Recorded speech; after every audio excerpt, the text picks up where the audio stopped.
की बना रहल छी अपने मीठा पानी के? अभी हम बना रहल छी ऊपर वाला सीन देखे छी अहाँ, ओइमे हम जी अब केना कहू हाँ सेबरी उधार सेबरी जे सबरी माता वन में जाइ छथिन राम जी सीता जी के खोजे, हाँ हाँ तो सेबरी से भेंट होइ छन, तो उ सेबरी बहुत वर्षों से इंतजार करे छलखिन कि राम जी अइथिन एहि बाटे, तो उनका इंतजार करे छलखिन। डेली उ बैर तोड़े छलखिन और चिक चिक के से मीठा मीठा बैर तोड़ कर रखे छलखिन कि एहि बाटे राम जी अइथिन, आ हुनका लेल रास्ता में फूल बिछा कर रखे छथिन कि राम जी अइथिन तो हम उनका चरण धोबै आ बैर प्रसाद रूप में भोग लगे।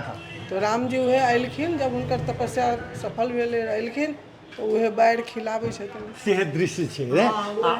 और कथी सब छै एका तो हम देख रहल छियै हाथे हाथ ऐसा हम देले छियै जैसे कि वो जंगल में छथिन, तो जंगल के लेल उनका थोड़ा सा दर्शावे पड़े ना, तो कुटिया बना देलिए। अच्छा। ठीक है, तो कुटिया जैसे कि राममय जहाँ पर है वहाँ पर सब जानवर जितना भी एनिमल्स है सब एकदम स्वतंत्र घूम फिर सके से छथिन। रहल छै आ ई की बन रहल छै? हाँ ओई साइड में हम बनैलिए जी हाँ। हाँ ओका हाँ तो राम जी जब वन में जाइ छथिन, नदी पार करे ले चाहे छथिन, तो नदी पार करे जाइ छथिन तो केवट के बुलावे छथिन कि हमरा नदी पार कर दू, तो केवट कहलखिन कि हम ओना नहीं नदी पार करब, जे अहाँ के पहले हमरा चरण धोए पड़त। किया तो नहीं हम सुनलिए कि यहाँ पत्थर पर पैर धरे छी तो नारी बन जाइ छै, तो हमरा तो एगो इहे नाव है जे जीविका हमर चले परिवार चले, अहाँ एहि पर चढ़ जेबै लात लगते अहाँ के लात इहो नारी बन जाते, तो हम केना अपन जीविका चलाब?